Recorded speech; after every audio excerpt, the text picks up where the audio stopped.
Um, what is up, freaks? Welcome back to Tales from the Crypt. It's your boy Marty Bent, trying something new today, doing a live recording on YouTube. Um, this is new for me, so bear with me.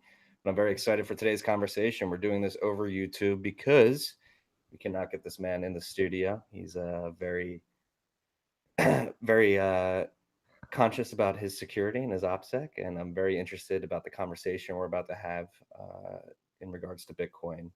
I'd like to introduce you all to JW Weatherman. JW, welcome to the show. Thanks, man. Thanks for having me. Thanks for coming on. I appreciate your time. For those of you that don't know, JW Weatherman is the co-host of the Block Digest podcast here on YouTube, and is also the creator of the Bitcoin threat model, btcthreats.com. JW, thanks for coming on today. Really appreciate taking some time out of your Saturday here to talk about Bitcoin's threat model. So I guess we're just going to start off. This is Tales from the Crypt. We're doing a little pre-interview conversation before we started this. So how did you find Bitcoin? You were saying you were initially skeptical of Bitcoin?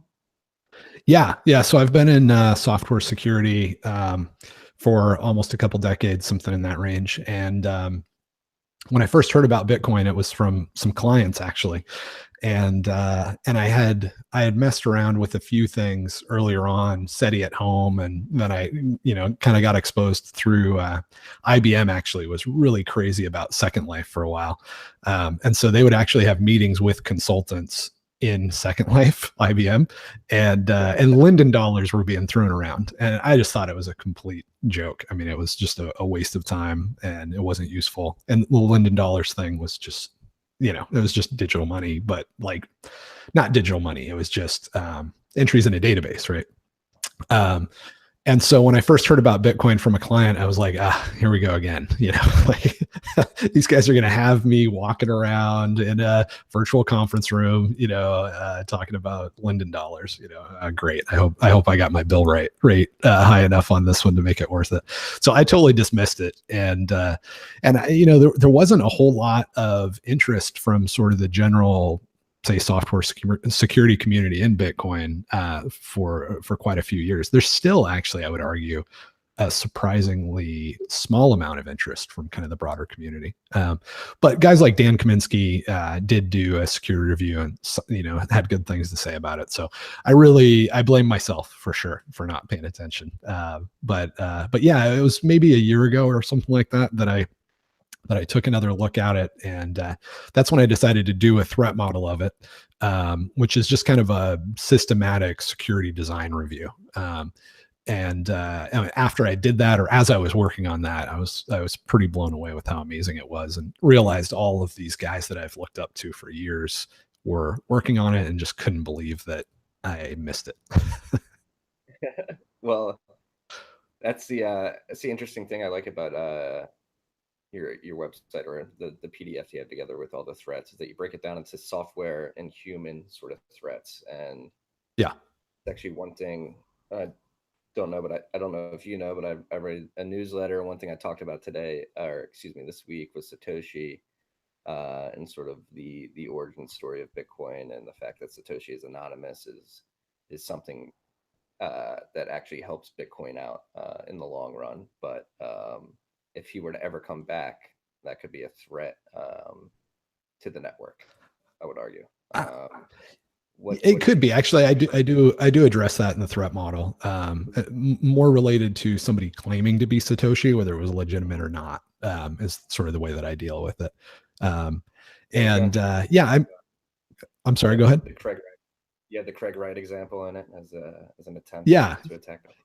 Yep, exactly. So yeah, the thing, one of the things that made me think of it, and just to give you an idea of what a threat model is, you basically try to think of all the ways that you could break a piece of software, and a good threat model, for decades has included anything that can be done that software relies on. So traditionally I would look at stuff like breaking into a data center and stealing a floppy disk with admin passwords sitting on top of, a server, that sort of stuff, or social engineering, right? Being able to call up the secretary and ask for a password reset. So going into the physical world in that space is pretty normal for a good software, security review. But Bitcoin is interesting because there's a lot more going on. And so as you're going through sort of all the ways that you could break it, one of the ways that I theoretically you could break it, right? And to be clear, when the threat model is, the summary of the threat model is, I don't know of any ways to break Bitcoin right now, but all the ways that I've thought of and anybody else has thought of that I'm aware of is in the doc. And one of the ways is you could pretend to be Satoshi and try to introduce a security flaw into Bitcoin.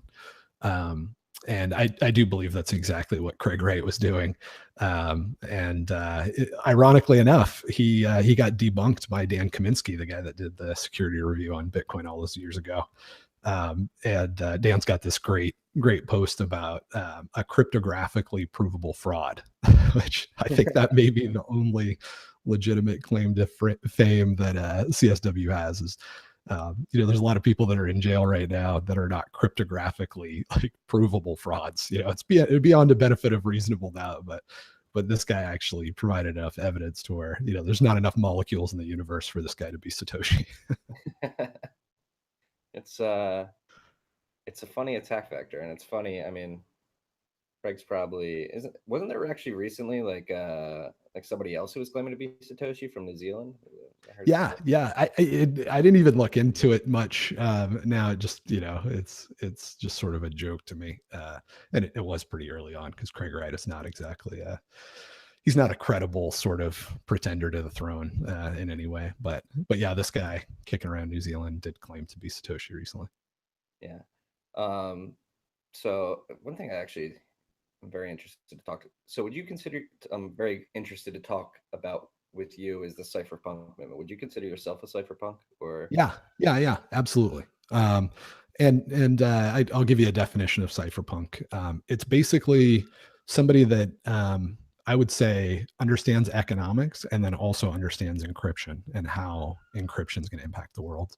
And it's a 30 plus year old movement, goes all the way back to the very roots of internet security, like even public key cryptography.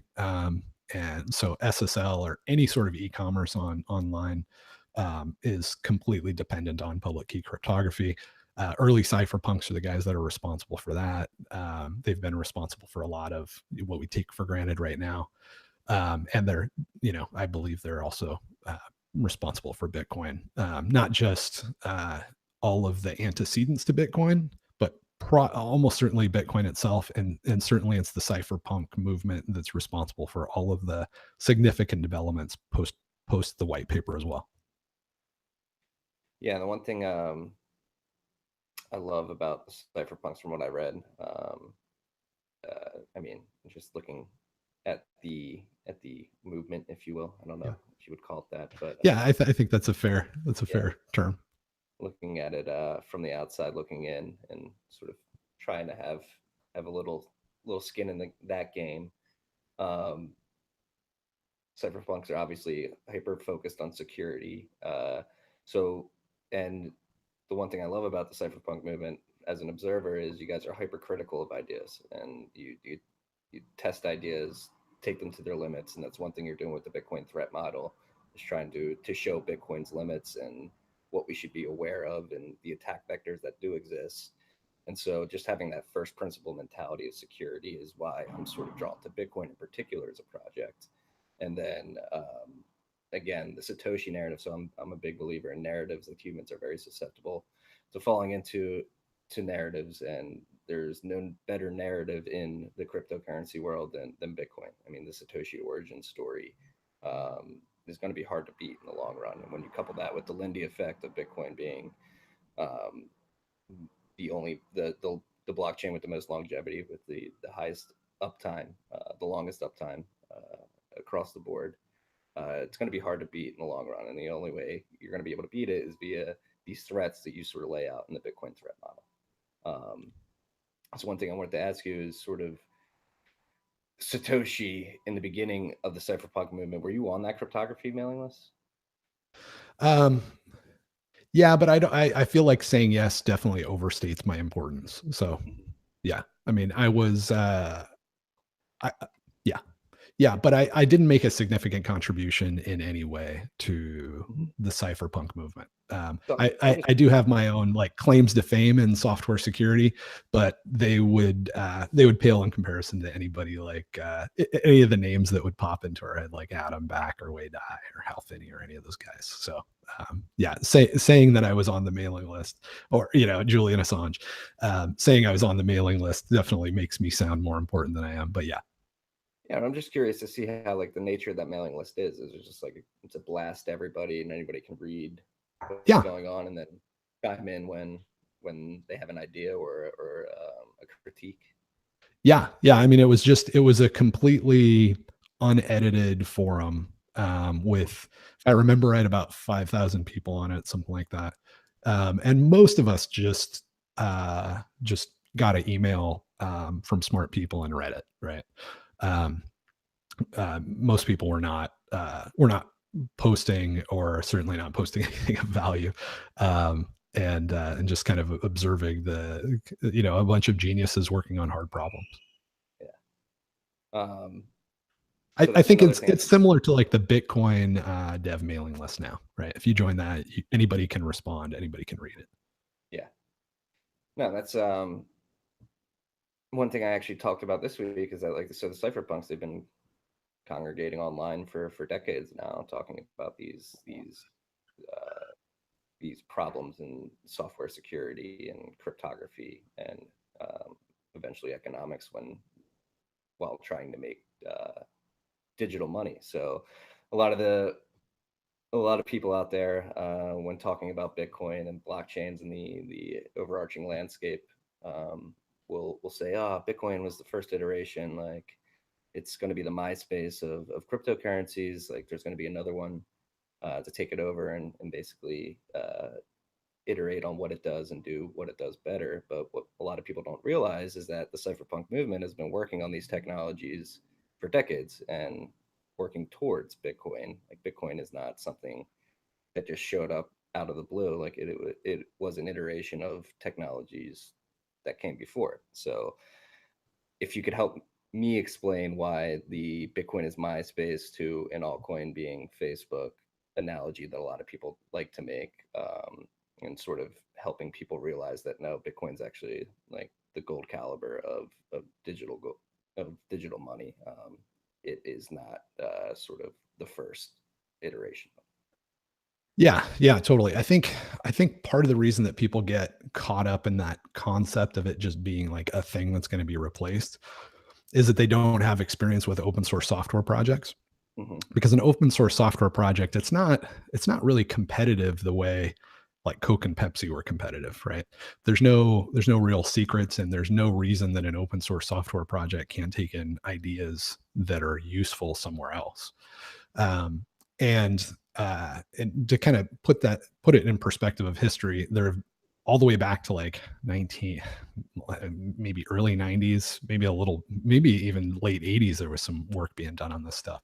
But DigiCash was a big deal a long time ago, and people had a lot of hope for it. And there's been several iterations, including Hashcash and B Money, and probably a dozen smaller ones that have been attempts to create secure money. So an open source software project really isn't a piece of software; it's really a mission. So like MySQL or Linux, it was a group of people that were trying to solve a problem, and if somebody solved the problem better elsewhere, they sucked in those ideas and they shared and collaborated. And the only thing that's really different about Bitcoin is that the mission is to create a secure money. And so if somebody else creates let's say a digital asset, a digital currency, however you want to say that, that is more secure or better than Bitcoin, we would want to just bring in those ideas. The only thing that's a little bit of a catch is that with something that's a secure money, you can't, it's not just a piece of technology. It's also a unit of account, right? So what we're trying to do is we're trying to create something that's really, really hard to steal, not just hard for your neighbor to steal, but also a government or anybody else, right? A corrupt government to steal from you. And for it to be money, it has to be that thing that most people in the area own, right? It's like the store of value concept. And really, that's just a precursor for it to becoming a unit of account. And what that means is that when you ask yourself, how much money do I have? Or what's my net worth? Or, last month was really expensive because we had to replace the tires on the car. Do you do that math in Bitcoin or do you do it in dollars or something else? So the mission of it being a secure money requires mass adoption. And that's why if we come up with something else in another open source project and we don't honor the existing balances, that could actually, even though technically it's a move forward because we have a more secure piece of technology, it could be a step backwards in the mission. So for me, I don't really care whether we call it Bitcoin or whether we call it anything else. I just want to achieve that goal, right? I want to get to the top of that mountain where we all have a secure money. And part of that, I believe, is honoring the existing balances in order to not slow adoption, right? So if Mimblewimble or something else pops up and it's better, and I wouldn't say Mimblewimble's better, but if it was better and it was an altcoin that replaced Bitcoin, even though it's better, it would actually hinder the mission of Bitcoin. And as long as it doesn't hinder the mission of Bitcoin, to me, that's Bitcoin, right? I don't care whether we call it Bitcoin or whether we call it Blockcoin. If it honored the existing UTXO set, so it didn't slow adoption and was better, that would be Bitcoin to me. Okay. And then, so Mimblewimble, for those of you that don't know, it's another cryptocurrency that was dropped on a mailing list by an anonymous creator. Correct? Yeah. Yep. Yeah. Yeah. It was. It was just dropped. It was posted on a IRC channel or something. We don't know exactly who the author was, and it's pretty cool. I mean, it's got some really interesting technology in it. But I was kind of concerned about it for a while. I think I listed in the Bitcoin threat model as a sort of a threat to Bitcoin. And again, when I'm saying it's a threat to Bitcoin, it's not. I define Bitcoin in the threat model as a mission of creating secure money. So the only reason it's sort of in my mind a threat to Bitcoin is that it doesn't honor the existing UTXO set, right? So it could slow down that progress. It was dropped out there anonymously. It's pretty interesting and creative. And I was a little concerned about it for a period of time. I'm less concerned about it now that we're making so much progress on confidential transactions and Schnorr signatures and that sort of stuff. And the reason I was concerned about it is it's such a big rewrite. It might have fallen into the category of something that we couldn't just adopt into Bitcoin. And that's the other thing that I try to remind people of. If anybody does anything useful in an altcoin, there's like a 99% chance that if it was useful, we would just copy that into Bitcoin, right? It's an open source project. There's not like an ego involved, and this is not different sports teams, right? Like this is a open collaborative sort of experience writing open source software. Yeah, and that's sort of what I see the value of the altcoin space as is testing out these ideas that could be interesting if implemented on Bitcoin, but we're not sure how they play out in the wild. I'm a little more cynical than that because like what most people will say that are really high on Bitcoin will say is 99% of the stuff in altcoins is scams, but there's probably a gem here and there. My perspective is it's all scams. It's 100.0% a scam because there hasn't been anything that altcoins have done that worked and was useful and was brought back into Bitcoin. And that's not because they're all egomaniacs in Bitcoin. It's because really what's happening in the altcoin space and confidential transactions in Monero is a good example because it's the least scammy scam coin. I just spent some time with Fluffy Pony. I think he's a good guy, but I still think Monero is a scam. And the reason is that, and it's good. It's illustrative of what the best of the best in the altcoins are. And what it is somebody in Bitcoin, Greg Maxwell, developed confidential transactions. It's a really good idea, but it's not ready for prime time yet, right? It doesn't work. It's just too big. It's too slow. It's a great concept. I'm talking a couple of years ago, right? A year or two ago, something in that range. And Monero picks this thing up, right? It's like picking up the throwaway scraps off the cutting room floor, and they turn it into an altcoin that now has a significant market cap. Well, Greg hasn't stopped working, right? And he's continued to progress and publish new innovations related to confidential transactions. And now we're at the point where, with bulletproofs and some other things, we think that we actually are pretty much there, where it could be both confidential and actually work, scale, check all the boxes, right? And so that's going into Bitcoin. Yeah, and that's as good as it gets. Months ago, talking about gain deficiencies in confidential transactions, correct? Yeah, exactly. And that has been the whole problem with confidential transactions. They're confidential, but they're absurdly large, so they're useless, right? That's where we had been for quite a while. Yeah. But I mean, this space is moving fast.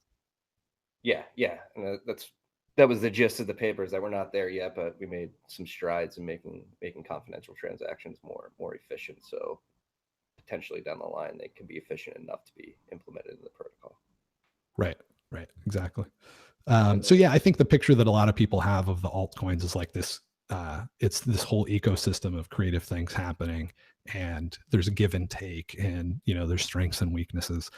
I see nothing but weakness. I see no innovation. I see no contribution. I see no creativity. I see some pretty creative marketing, ranging from really bad music videos to somebody that's really likable and maybe not even thinking of themselves as doing marketing. But that's all I see in the altcoin space right now. Yeah, that's yeah,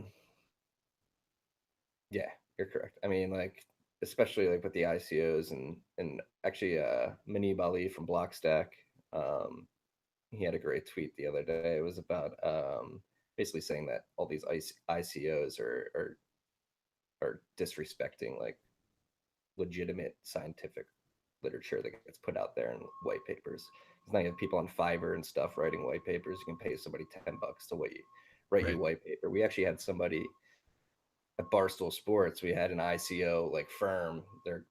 Now there's firms of people going around and saying, "Hey, we'll help you structure your ICO to create your utility token for your company." And they were pitching Barstool, the company I work for, on creating a stool coin, a utility token for a blog. And I basically had to go. That's a good name. We wouldn't even have to call it a shit coin. That's just a stool coin. The stool coin. That's the one you sit on. Get right. But it's amazing. Like they literally came and they marketed like, "Hey, we'll write the white paper for you." It's like, you're bastardizing like this legitimate, like, white papers are supposed to be legitimately scientific and academic in a sense, and this sort of ICO ERC20 token mania has really bastardized that sort of way of putting out scientific literature. Yeah. The term white paper has definitely been completely destroyed. I would never want to be credited with having written a white paper after what's been done to that. But yeah, I mean, it is kind of unfortunate, but it's just a phase, right? I mean, the altcoins haven't really been major players ever, and there's a lot of people that are going to get taken, but it's a short-lived thing. Same thing with ICOs. Although ICOs are interesting because I think there is something there in that eventually stock ownership will be digital. And so that capability, and actually, gosh, now this is Nick Szabo. So Nick Szabo is, arguably responsible for ICOs. He was the one that was leading the charge on colored coins, which is a good idea. And that can be done on Bitcoin. I think the thing that's interesting is that it was like the killer. This is another example of just how stupid the altcoins are. The killer app of Ethereum was colored coins that was developed on Bitcoin years earlier. But nobody was greasy enough to run around and try to market that as something that people should do right now, because the SEC is eventually going to come after you. Is that what Counterparty was doing on Bitcoin? Was color coins? I feel like Counterparty was doing Yeah, I think maybe they were allowing you to, yeah, making it easy to create colored coins maybe Mhm. on yeah, I think that's probably right. I mean, you could do it without counterparty. But yeah, I think that's right. Yeah, And and there was that's also master coin in there somewhere. And I'm kind of learning a lot of this history retroactively as well, because I wasn't paying attention when a lot of this stuff happened. no, that's there's so much to learn in this space, and it, things are happening at such a rapid pace that it's hard to keep up, even if you're paying attention every day. Yeah, that's true. Um, yeah, and then one thing I wanted to touch on would be yeah. So from a design perspective, just to me, going forward, like if we're going to scale this technology and we're going to make Bitcoin go mainstream, it makes sense to me from a design perspective to have Bitcoin as the protocol level, and you just build layers on top of it that hook into the protocol level, and you just want that protocol level to be slow, dumb, and simple to an extent. Just does what it markets that it's going to do, which is enable peer-to-peer censorship resistant transactions. um, and then you can get more complicated on layers above it. That's why I look at projects like Ethereum and other altcoins that are trying to do everything on chain. Just from a design perspective, it makes completely zero sense to me. Like, so as a security researcher, like coming from a design perspective, what would you say? What would you say about like sort of a layering model of Bitcoin in the future? Yeah, I think it makes a lot of sense. And I mean, there are different ways to do. There's different ways to skin a cat, um, but if your idea is obviously dumb, don't do that, right? So like on-chain scaling, if that's what we mean by just arbitrarily increasing the block size, that's so obviously dumb because it gives you a linear increase in throughput, right? Mm-hmm. And so even if it wasn't a security issue, which it is because it causes centralization, which defeats the whole purpose of Bitcoin, because you could just have somebody show up with a gun to some office and now they run the show, right? How's that any different than a bank or just a database in a closet somewhere? Mm-hmm. Um, so it is a security issue, but let's say it wasn't. Increasing the block size by, let's say, 10 times. That gives you a tenfold increase in throughput, but you have a tenfold increase in the amount of data that you have to slosh around. Um, Nobody does that. That is not a good idea when you're talking about exponential networks, right? Like when the Twitter guys or the Facebook guys get together and they have conversations about how to scale and how to increase the number of users, especially when they've only got, let's say, 10% market penetration. Nobody is talking about trying to double the number of users that they could support, right? That would just be, you'd just be laughed out of the room. Like, what do you do here, right? Um, so that is obviously off the table. And so then you can just look at other proposals to solve the problem. And obviously something like Lightning is incredible, because it gives you exponential scaling, right? With um, eh, arguably better security, certainly better security for instant transactions. It gives you cheaper transactions. It's better all around. Why is the security better? I'm Uh, curious. because you can do transactions and trust them instantly. So if you send me a Lightning transaction, the moment that I receive it, I have a piece of data that if I want, I can convert into an on-chain transaction, and I can be guaranteed that that will happen. Um, Whereas if you send me a Bitcoin transaction, I really should wait until it gets into the block and confirmed 2 or 3 times, or more if I really care to make sure I have it. Interesting. No, that makes a lot of sense. So you Yeah. basically avoid the So double so spend. before Lightning, I could send you $100,000, but you would want to wait roughly an hour. After Yeah. Lightning, I can send you $100,000, but I can also send you an 18th of a penny, and you can trust that instantly. Yeah, I'm very excited to see the emergence of the Lightning Network and sort of that infrastructure getting built out this year. It's definitely still in its nation stages, but you got people like Elizabeth Stark, Jack Mahler's working on making the UX better, and it's a very exciting time. And it could be the ultimate altcoin killer if it scales the way people think it's going to. Yeah. Yeah. I mean, altcoins are kind of divided in my mind into maybe three different categories with three different use cases. One is sort of scale, another is privacy, and then the third is smart contracts. Mhm. I think Lightning is the first useful application of Bitcoin, right? Like it hasn't, there's been some niche cases where you could use it and you could argue the store of value thing. But for, for a typical Westerner with a central bank that only destroys their savings very slowly, almost imperceptibly slow. Certainly, if you're less than 20 years old, you haven't noticed that the value of money is dropping. For that person, there hasn't been a use case really for Bitcoin. There hasn't really been an application, not as in software, but as in a problem that it solves for you, right? And Lightning really represents that for the very first time of any of these cryptocurrencies. There's actually an application problem that it actually solves, and it solves it credibly, and that's micropayments. And our whole internet infrastructure is based on advertising, and that's because micropayments weren't possible, right? The 15 cents that Google gets for a certain number of impressions is so painfully inefficient.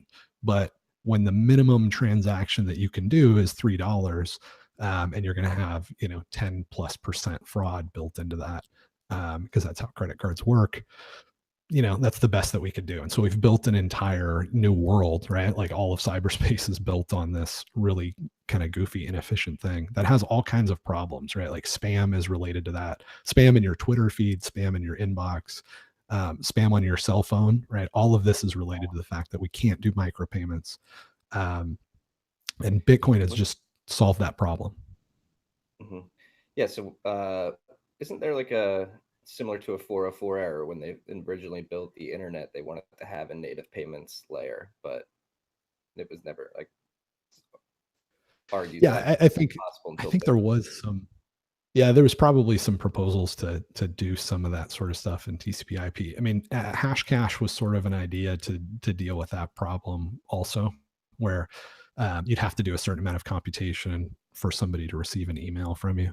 So you couldn't you couldn't cheaply spam a bunch of people, right? It would actually cost you something. So yeah, there's I mean it's a real central problem, right? Like I think a lot of people look at Bitcoin and think that it's just kind of this goofy thing off to the side, but it's been a central problem, really for humanity, but certainly for the internet for quite a while. Yeah, no, and that's why it was so interesting this winter, last fall, to see Peter Thiel come out and say, "Hey, this is actually what we envisioned when we originally built PayPal. Like this is the internet money that we envisioned back in the late '90s." And when you have somebody like that whose experience is Peter saying that Bitcoin is that legit, like that's definitely where you perk up your ears and say, "All right, maybe this is maybe maybe there's something here." And um, so one of the themes that I push on this podcast and sort of in conversations with Bitcoiners is people just need to have more patience. Like it's crazy. Like I feel like the altcoin bubble has emerged in part because people are so impatient. They want everything out of the box right away, and they don't realize that these technologies take time, and they're going to take time, decades, to build out the infrastructure to make this vision practical. So just on a like, if you were to ballpark how long it would take to build out the infrastructure of Bitcoin and the emerging layers above it to a point where it's practical for mass adoption, like how long do you think that would take? Oh man, it's hard to say because like I'll tell you what I would say if it wasn't Bitcoin. I would probably say 10 years. Mm-hmm. Because you really don't get even a full cycle on a software release in less than 24 months in a typical sort of project, right? It takes months to design, it takes months to code, then you deploy it and you start to get user feedback. And you can do things to accelerate that cycle, but not that much. It's still it's a very labor intensive process producing software. Um, so I would normally like say like 10 years, but Bitcoin is weird. I wouldn't have expected a year ago, roughly when I really started looking at it, I wouldn't have expected it to be half as far along than it is now. So, I mean, it sounds crazy to say this, but if you take like my gut feel of 10 years and then you apply how much faster it's moved than I would have expected it to, maybe 5, which just sounds totally psychotic. I realize that, but you have to like there, there's so many things that don't make sense to me about Bitcoin. It doesn't make sense to me that it is not at gold parity right now, right? Like 9 years ago, we stumbled across this digital rock, right? And this like this is something that Satoshi uses as an analogy. So forget anything's digital. Just we're using gold, we're using all these things for money, we're using paper, primarily, and entries in databases. And then we stumble across this new element, let's say, right? A meteor hits the earth and there's this new stuff that is scattered all over the place. And we realize that this stuff, we can pick it up. It's not really useful for anything, but we can pick it up. Nobody can take it out of your hand, right? It's got this weird property where unless you say a magic word, somebody can beat you to death and they can't steal it from you, right? It's weird, but that could be useful in some way. And if you speak the magic word to it, it can be instantly transferred from your hand to anybody else in the globe. And it can be invisible if you want it to be invisible. And you can also subdivide it into this, infinitely small parts. And there's something about it, let's say, that where you can just look at it and you instantly know whether it's counterfeit or not, right?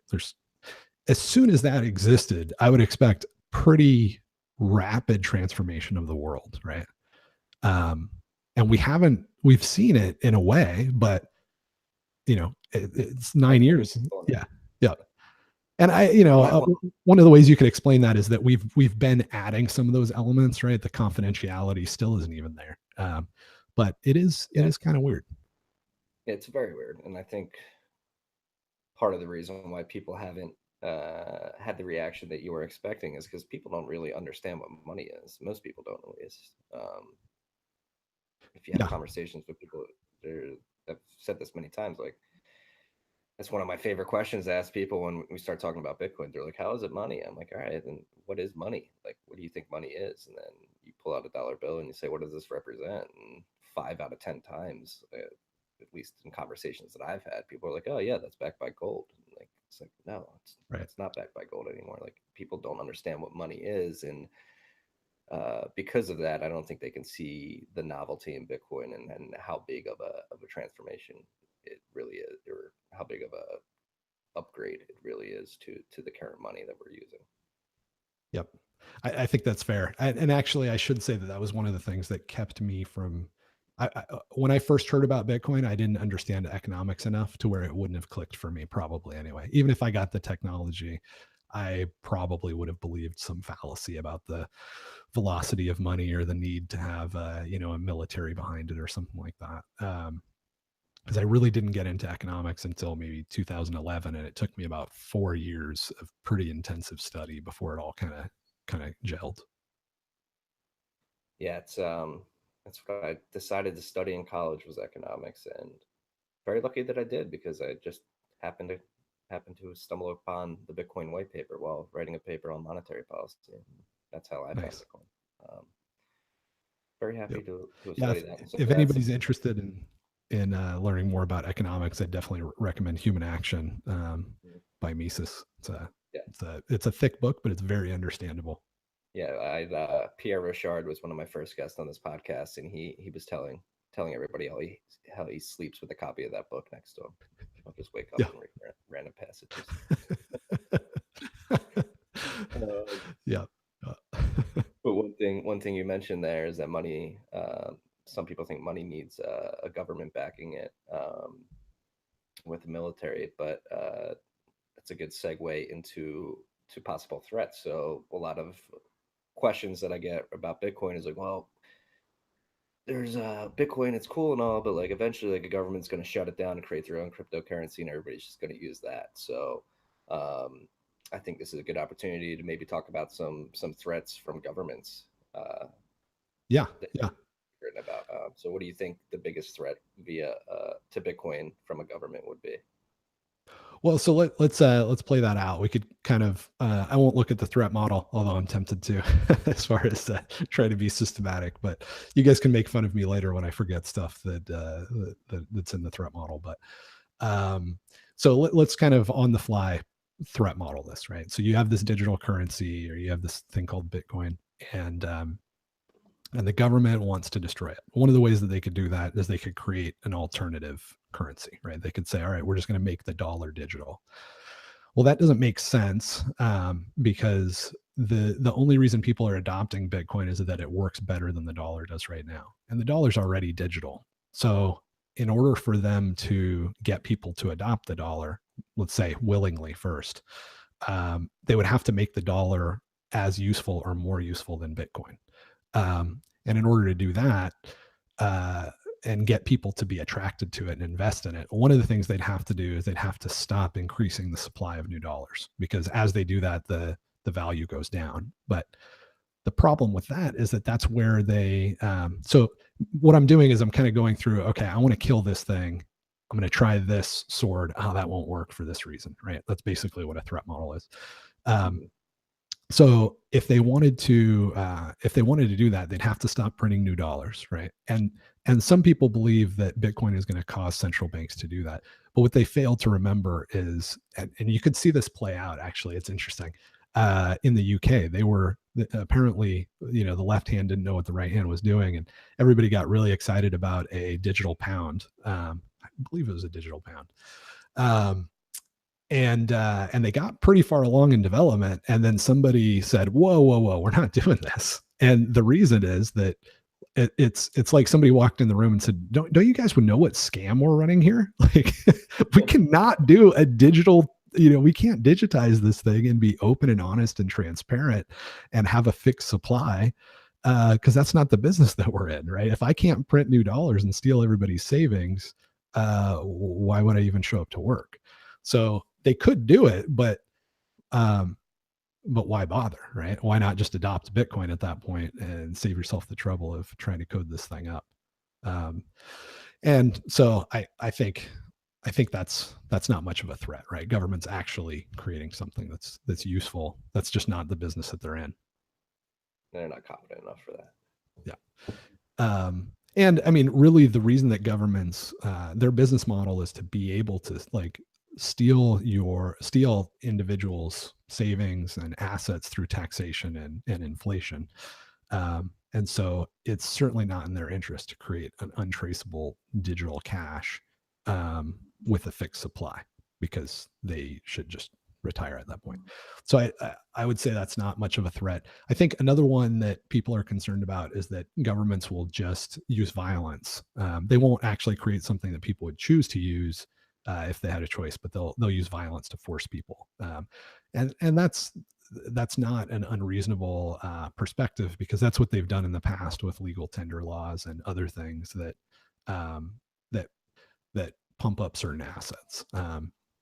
So they could do that with Bitcoin. They could outlaw it, for example. But the problem is that we sort of overestimate the amount of power that governments have a lot.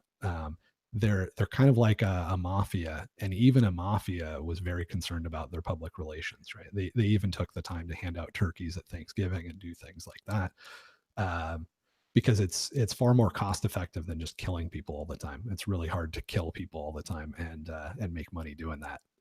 And you can see that by the governments that tend to do that more, like in Africa and places like that, where they haven't quite dialed in the PR yet. So if they were to try to do that, you could ask, like, how successful would they be based on other things that they've tried to ban? And an obvious one would be drugs, right? The reality is that drugs in the United States, the drug war has been a massive spending effort. There's been a ton of money put into that, and it's like $1 trillion or something like that, at least. Right. Yeah. Oh, I'm sure that over the lifetime of the war on drugs, it's far exceeded that, but we'll never know because they don't keep accounting records on things like that for a reason. But let's just use that as a baseline. I'm not a young guy, and it would have never been a challenge for me to get my hands on cocaine. never in my entire lifetime. So if that's a reasonable sort of approximation and they've put all that effort into it, you could say you'll probably, even if they did ban it, never have a time where it's hard for you to get your hands on Bitcoin. But then you take that even further and you say, well, drugs are difficult to move around and certainly across borders. And you look at the stuff that's been done, the submarines, the tunnels that have been dug, all that sort of stuff. And they're also hard to pay for. So there's two sides of that transaction. And you look at like pallets of $100 bills buried out in the hills of, South America. And trying to move that stuff through. I mean, people are swallowing it and carrying it in their stomachs, right? It's also somebody got stopped in the airport. They made a fake butt and filled it with cocaine and got yeah, stopped. yeah, yeah. And the reason for that is that there's enough demand to overcome the amount of security that you can place on a border, right? It's a real simple equation. How if we can raise the cost of moving cocaine into the country X number of dollars, that will simply increase the price of cocaine in the US X number of dollars, right? So the more difficult it is to get in, the higher the street price of the asset that people want to buy. And that won't go away until you probably cross some magical threshold where people are like, oh, it's just too expensive, I'm not interested anymore. I think that there's no question that that's getting touched, right, in our lifetime, regarding drugs. And so at the end of the day, that's just a much harder thing to move around. It's much harder to smuggle. It's much harder to transact in. And most of the time it requires face-to-face interaction, right, to hand these things off.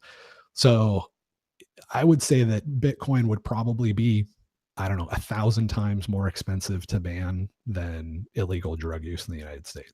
I think that's probably a fair order of magnitude, right? Because imagine somebody sitting in Mexico with 10 million Bitcoin and saying, okay, there's a demand for Bitcoin in the United States. It's selling for a premium of 10%. Is there any doubt in your mind that stuff is showing up in here? And probably that premium is getting arbitraged away in a week, right? Drugs are totally different, right? The amount of cocaine that you can buy in Colombia for $1,000 is a lot more than the amount of cocaine that you can buy in New York City for $1,000. And so I think probably 1,000 times is not an unreasonable comparison on the difficulty of moving that asset to the people that want it. And it is probably a great underestimate, really. And yeah, so do you think it would never be feasible for a government to go door to door and find node operators and smash their hardware? That's sort of the conclusion that I've come to. That if governments were to shut down Bitcoin, they'd have to do it in one foul swoop and literally go door to door and crush these. Well, it'd even be harder than that because you'd have to go door to door globally. Yeah. Because I can use a node that's in Mexico. Really what you'd have to do to pull this off is you'd have to get rid of encryption. Because if I can encrypt communication between the United States and Mexico, you don't know if it's running a node or not. There's things that can be done. We're not doing a lot of it right now, but as long as encryption is allowed to exist on the internet, you're not going to be able to prevent people from exchanging digital information without your knowledge, because that's what encryption does. And that's why the cypherpunk movement really was born, because they said it's game over, right? The moment that encryption existed, oppressive, corrupt governments cease to exist, and now it's just a matter of allowing the history to evolve, right? And we want to be a part of that, right? We want to, like, as a cypherpunk, I see myself as basically an abolitionist, right? And it's just after the Industrial Revolution, and you can look around and go, you know what? Human slave labor is no longer cost effective, so it's going to end. But can I help accelerate that by 2% in my lifetime, or 0.0002% in my lifetime? Yeah, it's fascinating. And so that's one of the books, one of the Tales from the Crypt book club books that we talk about a lot, is Sovereign Individual. And they talked about this and being born at an inflection point where this technology sort of emerges in our lifetime and sort of changes the whole paradigm. And again, going back to people not realizing the the magnitude and the gravity of this technology. It really hasn't hit people in earnest yet, but it's going to change our lives in ways that we can't even imagine right now. And it's things are going to get weird. That's what I was having a conversation yesterday. I got grabbed coffee with somebody to talk about Bitcoin, and so my view is that if Bitcoin becomes successful, like people have to realize like things in the world that we're used to like really go to shit to a certain extent. Do you think that's a fair assessment? You know, I I I don't think in the long run that that's true. I No. don't know what the transition looks like. So I'll admit that I got a little pansy when I saw it hit 20,000 because I thought, all right, if this is the tipping point and we're really running at it like this, um, if it hits 200,000, 2 million in the next year, then that may be a little too fast for me to be comfortable with. But part of that is that I'm so spoiled, right? Like when I look at it from my perspective, I have everything that I need, right? I have everything that I want. I've never, growing up in the United States, I've never had a day where I was like, I wonder if I'm going to eat or I'm hungry, and it's not within like 45 seconds. There's food in my mouth. So for me and the people that I love and I'm most connected with, the possibility of the federal government getting defunded in the next 18 months is pretty scary. On the other hand, if I'm in Yemen right now, or if I'm in Africa, where my entire continent has been relegated to the dark ages because it's not allowed to trade with the wealthy nations of the world. It's effectively, we've all agreed to go to war against Africa for some reason and just embargo them as an entire continent. If I'm there, then I probably have a different perspective on the empire and how it's provided for its citizens and those that aren't its citizens. So, um, but in the long run, right? So in the short run, there may be some weirdness, right? If you look at what happened in certain low income neighborhoods when the welfare check slowed down, it got really really bad and really really dangerous, in neighborhoods outside LA. And if the federal government gets defunded, we have large populations of people that are not productive and have had a generation of more of not being productive. And that's a scary situation, right? Like it usually takes time for a community to transition into being able to provide for itself. And I don't know what that looks like for those folks in the short term. I'm hoping that there's going to be more than enough generosity and charity to make up for that, but it's questionable. It's a real kind of a scary thing, especially if it happens fast. But on the other hand, the amount of wealth and productivity that is stolen and just destroyed right now is staggering. The economists talk about the seen and the unseen. So we see things like the government built a bridge or the government built a monument. What we don't see is the amount of resources that had to be extracted away from productive people and put in the hands of unproductive people in order to make that happen. And I'll use the example of NASA, right? Like we all get really excited that we went to the moon, but we went to the moon before we had invented calculators. That's probably not the way society would evolve, and it's probably not the most efficient way for society to evolve. And so, went to the moon. Yeah, we were using slide rules. I mean, there were some simple calculating machines that were being used, and calculating machines go back to at least World War II. But the average engineer that was trying to calculate a trajectory was using a slide rule when we put people on the moon. Now, I can't say for sure that that's not the right way to do it, but my guess is that we probably would have ended up with iPhones before we were on the moon. And we probably would have, if that's true, then we would have gone through that process more rapidly, right? So the flying cars, having colonies on Mars, whatever it is that you're looking forward to us getting to, what government does is it takes things from people that are productive and are using those in the best interest of humanity, and that's evidenced by the fact that there's honest profits, right? So I'm making tennis shoes, people are buying my tennis shoes, I'm making 15% margin. That means that I'm producing and I'm providing for humanity in in a pretty optimal way with the resources that I have at my disposal. And what government does is it comes in and takes money from those people and then uses it for things that are certainly less productive and often just absurdly unproductive. So if you multiply all of that wasted productivity and all of that lost human creativity and all of those resources taken out of the hands that are the people that are most effective at using it for our benefit, it's really quite possible that all of the fears that I have about people having to make a transition from being net beneficiaries of the slave state into being, break even or better, it could be just a blip on the radar compared to the amount of waste that we have in the system right now. So it wouldn't surprise me if it was more like the fears that people had in the American South when they were looking at the destruction of slavery, and they were thinking, how are we going to provide for all of these people? How is this all going to work out? These people have been, in the case of the slaves and in the case of the slave, political class down there, they've been very dependent on this system, and it's going to be removed. How are they going to be able to transition and not starve in the process? And looking back on it, that wasn't that big of a deal because it turned out that slavery was already so wasteful that that there was just more productivity and more production for everybody once the beating ceased. So it could be like that here. I mean, we could be, if we defunded the federal government by adopting Bitcoin, we could look back on it and go, what were we worried about? These guys were consuming 70% of everything we produced. How is it possible we were worried we weren't going to be better off?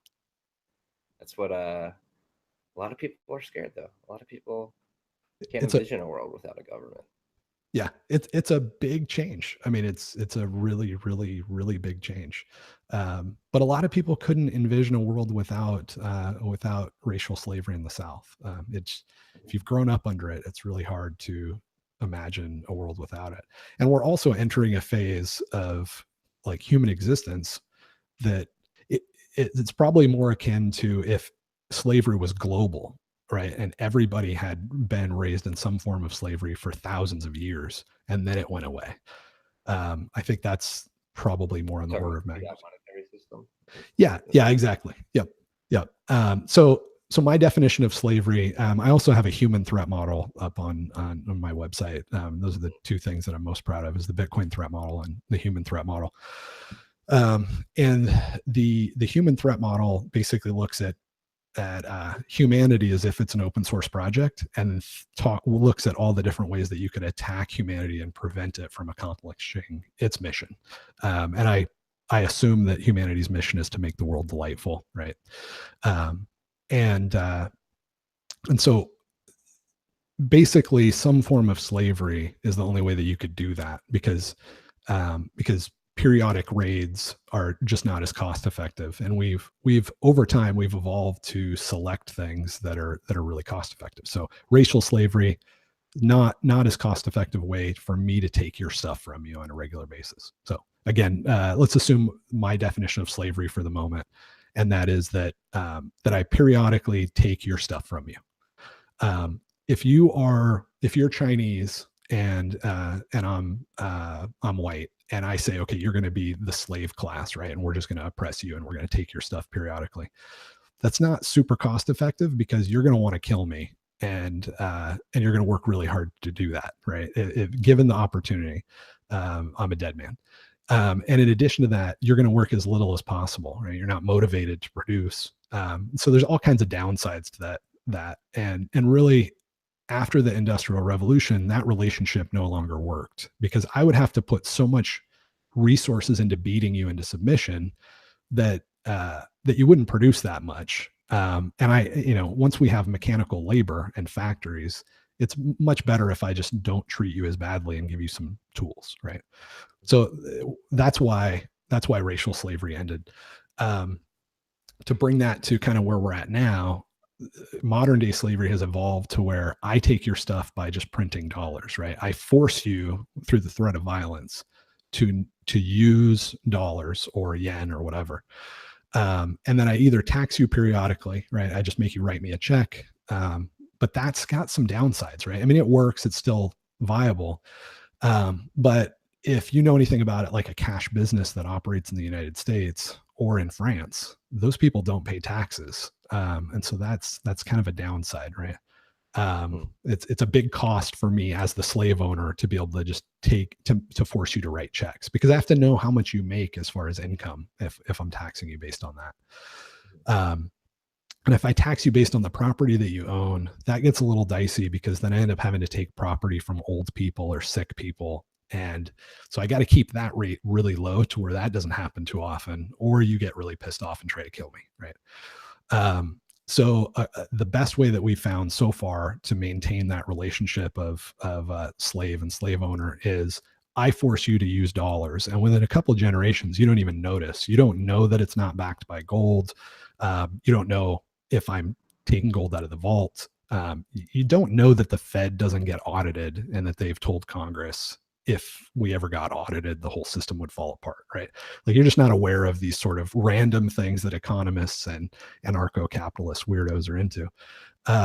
All you know is that you have dollars, and you can buy stuff with those dollars, and they're pretty convenient, and they more or less work, and you more or less know that if you can buy a car this year with $10,000, you'll be able to buy a car next year with $10,000. Um, and all I have to do is just increase the money supply, right? I just have to print more dollars, and then I can keep those, or I can give them to my buddies, and I can benefit from that. And that essentially steals your savings, right? If you have $10,000 in savings, and I double the money supply, now you have $5,000 in savings. And that works especially well because humans are always building new tools. So if you can buy a pair of shoes for $100 this year, next year you're still probably going to be able to buy a pair of shoes for $100. You might even be able to buy a pair of shoes for $98 or $95. Meanwhile, those shoes should cost you $80, but you don't know that.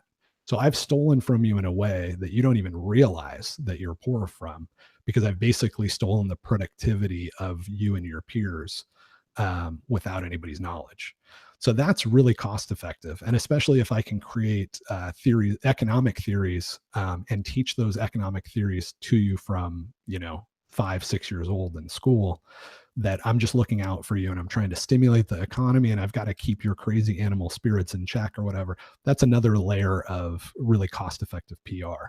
So the name of the game when it comes to slavery is to do it in a way that the slaves are most happy. They notice that they're being fleeced the least, and at the end of the day, I'm able to take their stuff without them wanting to kill me. So that's where we're at right now, and that's a global thing, right? There's not a postage square piece of earth that you or I can run to where we will not be forced to use a currency that's being inflated by a central bank. Um, and so I would say that that's worldwide slavery, but it is coming to an end, and all of that productivity and chaos that creates in the economy is coming to an end. So there may be a scary transition period, but I bet we probably overestimate it. Very interesting. Very interesting insight there. Wow.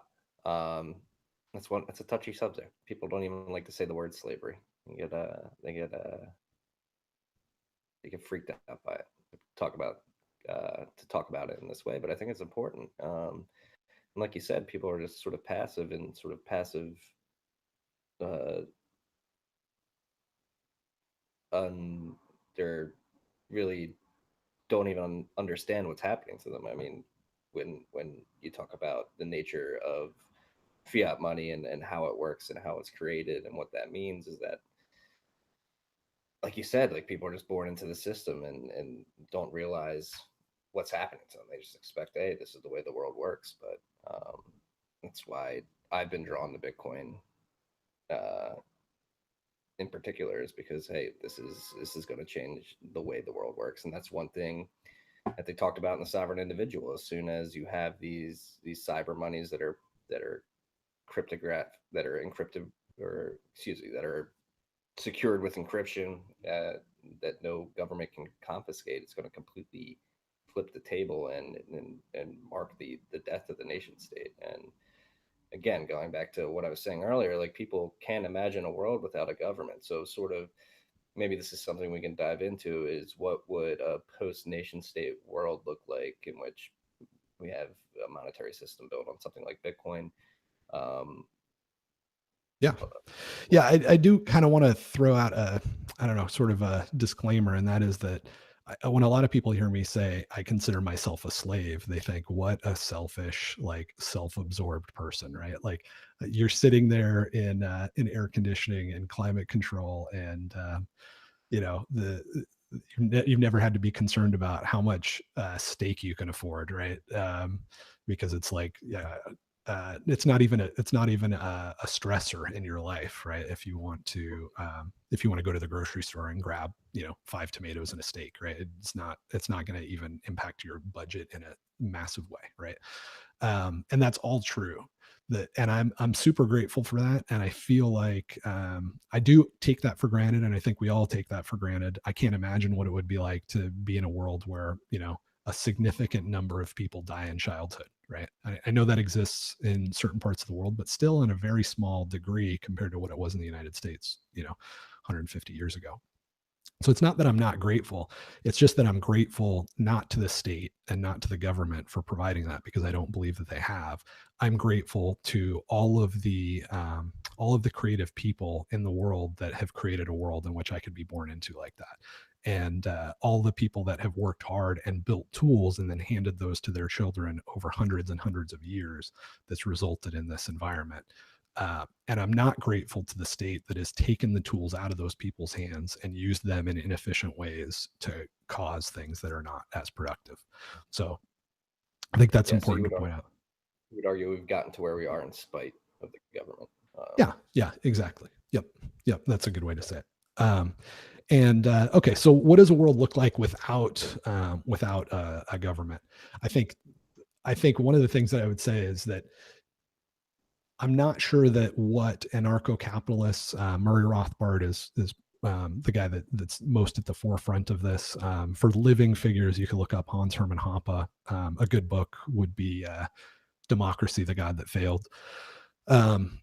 But what these guys are advocating is not the end of government in the sense that most people think of government, because we're not talking about the destruction of military. We're not talking about the destruction of security services. We're not talking about the end of law. We believe that the rule of law needs to continue and is absolutely necessary for human survival. We're not picturing a utopia where you don't have people trying to steal your stuff or kill you, and you need to be able to organize and defend against that, right? And that is what most people think of as a government. And so I kind of hesitate to say that we're talking about the abolition of government or the destruction of government. What we're really talking about is creating a government, if that's your definition of government, or a system of government that doesn't rely on slavery. And that's very possible, and it's been done at various times and to various degrees throughout history. So let's look at something like private security, military. We'll put that all in one category. You need a service as a consumer to make sure that somebody doesn't steal your stuff or kill you. Right now, what we have is we have somebody that forcibly takes your stuff on a regular basis and then prevents other people from taking your stuff or killing you. That's suboptimal, because what you want is, you don't want your stuff taken in the first place. You don't want like one guy to take your stuff regularly and prevent others from doing that. That's not really what we're looking for.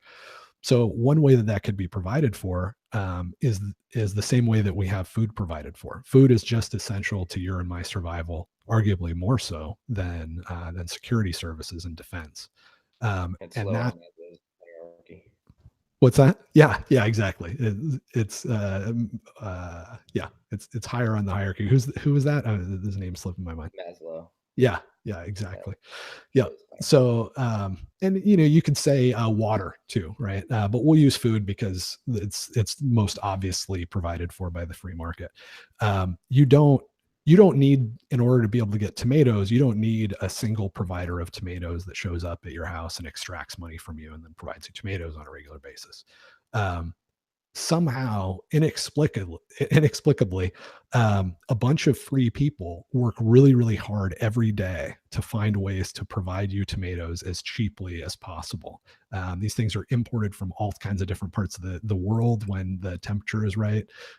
We've done, you don't have to buy it, but people have done genetic engineering on tomatoes so that they're ripe and fresh when you want them.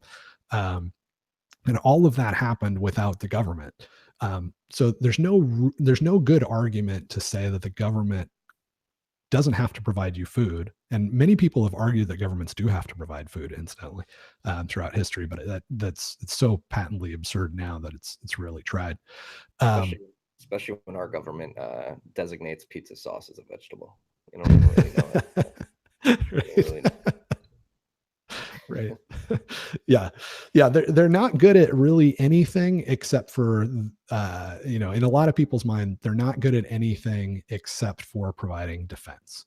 And there's not a good argument for why defense is this one magical special thing that the market can't provide. And so if you look at something like security, there's more people in the United States that there's more money spent in the United States on private security than there is government security. Really? So we're already experiencing the benefits of free market security. If you look at all of the security guards that are operating, that keep people's property safe, all of the private security that keep people that are likely target safe, right? If Beyonce has somebody break onto her property, she's not relying on 911 to respond, right? So private security is already bigger than public security. I think that's worth knowing. Go ahead. Would you measure that like private security forces versus like a police force, a military combined, or just like a police force? Yeah. Yep, exactly. I think actually it's probably police. I don't think that it includes. I don't think it includes military. But I don't know. I'd have to look that up. It's a surprisingly large number though, and it may even be bigger than military. But man, we're spending a lot on military now, so I'd have to go look it up to be sure that I believe that presently. But so we do see that in play. What this would practically look like, just to give you guys a real quick overview, is instead of somebody showing up and they're taking my money every month, I would hire, and this is the challenge of trying to say how things are going to work in a free market before they've been worked out, because these problems will be solved by tens of thousands of entrepreneurs competing together, finding solutions that work in the marketplace and being rewarded for it based on their creativity. And I am at best one entrepreneur trying to project into the future solutions to tens of thousands of problems, right? So it's whatever it is, it's going to be far, far better than this. But Murray Rothbard's proposed that this is one of the ways, and he offers that caveat as well, that this could work. So instead of paying taxes and having money stolen through inflation, I could pay for insurance. And my insurance, let's say, is $1,000 a month. And the insurance is that me and my family will not be attacked physically by either anybody local or foreign nations or whatever else. That money would then be used by the insurance company, because what they want to do is they want to minimize the likelihood that they have to pay out. So they would hire private security services to either cover an area, cover a specific place, maybe even build anti-aircraft weapons and put them in various places, right? So they're going to be financially incentivized to address that. That sounds completely absurd, but again, you got to imagine that you're a slave or you're a slave owner in the American South, and I'm trying to explain to you how we're going to have cotton without slavery. It's going to sound completely ridiculous. And again, that might not even be how it works, but the major principle is that we can envision ways that it would work. And we know that the free market has solved every single problem we've ever put in front of it. And that if you try to point to an example of where the free market has failed, it's always actually an example of where government has intervened on the free market. So once you accept that, and that's true, and I can defend that a lot easier than I can try to imagine exactly how this is all going to play out. It's a lot less scary to say that these problems are going to be solved by cooperating individuals. Another random fact for you is that there's only maybe $1. I think it's $1.50 per person spent on police services in New York City. So if you spent, say, $100 a year, you and the neighborhood and the people around you are willing to part with $100 a year, you would have 100 times more money to spend on defense that is being spent on your behalf right now if you're in New York. That's a lot. That's a big difference, right? We're talking about a 100 times, like two magnitudes increase in budget. And then if you believe that the market is more efficient at solving problems, let's say 10 times more efficient than government, and I think even like SpaceX, even though that's a subcontractor, people are saying, wow, this is obviously a whole lot more efficient than what we had going on in the past. But look at food production, look at iPhone production, look at any of the things that you like and enjoy, and imagine saying, we're going to assign government to solve that problem now. We're not going to let the market participate. I think saying that those things are going to be 10 times crappier and 10 times more expensive is reasonable, right? Mm-hmm. So that's another 100-fold sort of efficiency gain, right? So if you buy that, now you're reasonably, I think it's reasonable to assume that the average person is willing to spend 100 times more on their private security, and that there's going to be 100-fold gain in efficiency if the free market's able to do that. So you're looking at a significant improvement in dollar for dollar the quality of the security services that you should expect. And we haven't even talked about the fact that, I mean, Iraq was caused by the United States, right? Like we are, the 9/11 was a result of the Saudis. And the Saudis are one of our biggest allies. And we have never given more military hardware to any country in the history of the world than the Saudis. That was one of the last things Obama did before he left, was sign that huge weapons deal with the Saudis, right? Yeah. I believe that there's been some more deals since then too, but so we're talking about maybe a 10,000-fold in improvement, and we haven't even addressed the possibility, right? You may or may not agree with this, but the possibility that sometimes the U.S. military actually makes our personal security more expensive through their actions than less. So it's not a real terribly hard argument to make when you try to look at very specific things, but as a day-to-day experience, it's hard not to, having been raised under a lot of propaganda, believe that it's impossible to be safe without somebody taking your stuff and using that to fund a military. Yeah, I think that's going to be the biggest hurdle for people to overcome is the notion that the government is essential. We need a military. We need all these protections. We need help. We need somebody to help save us from ourselves to an extent. Right. Yep. Yeah, I think the best thing to do is just to look into how much you're actually getting. Right. I think it's really shocking to find out how little is being spent per person on police. So even if that was really efficient, I think you could definitely imagine that you could do better than that. Just even being less efficient and just spending more money on it. No, the one tale of government inefficiency, which actually is actually the result of a contractor. It was Halliburton during Iraq. One of the stories that came out of Halliburton that really astonished me was that when they would set up these camps over in Iraq for the American soldiers, and then they would do services for them, like laundry being one of them, and they would charge, if I remember this correctly, during the Iraq War, Halliburton was charging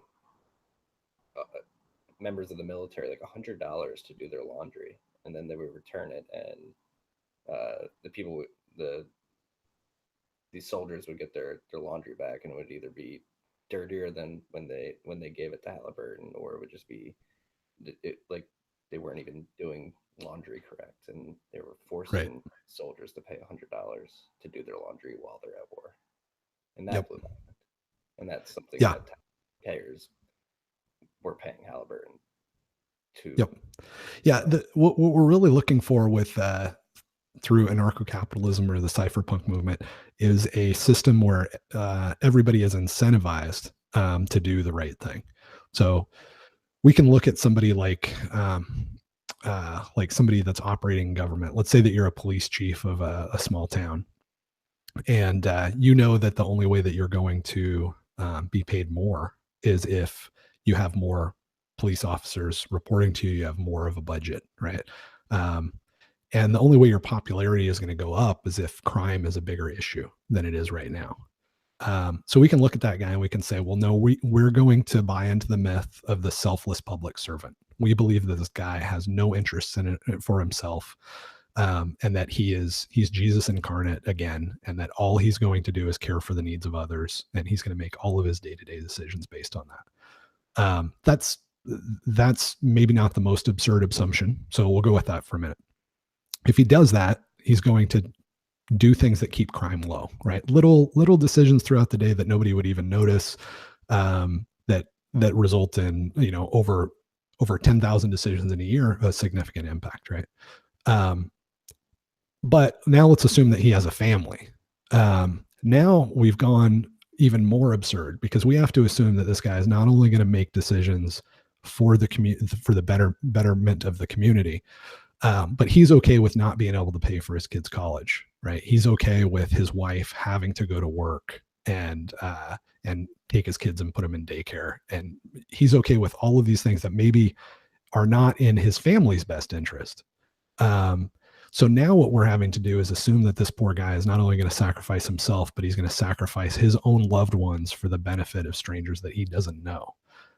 That's let's just say that that's not nice, right? Like, even if that's true, even if that guy is willing to do that, we really should keep working towards a system where he gets rewarded for doing good, not punished for it. Even if we believe that he's going to only care about us. And that would be, for example, if instead of having a police chief in this small town, if the town said, okay, we're going to allow citizens to keep their own money. We're not going to tax it, and we're going to allow people to buy insurance. And they couldn't do that currently, right? It's illegal to have this sort of insurance, and it's illegal to have a reasonable system of law that would allow for this to happen. But imagine that instead of a monopoly service, people buy insurance to keep themselves and their families safe. And the insurance companies contract out with various different security providers to keep the town safe. That doesn't require that anybody sacrifice their own families for strangers' benefits, right? That can just work. We've seen it work in multiple other cases, and we have no reason to believe it wouldn't work if it was allowed to work now. And so we should think and we should work towards that, and that's what the cypherpunk movement's about. It's just allowing people to set up systems that work but don't require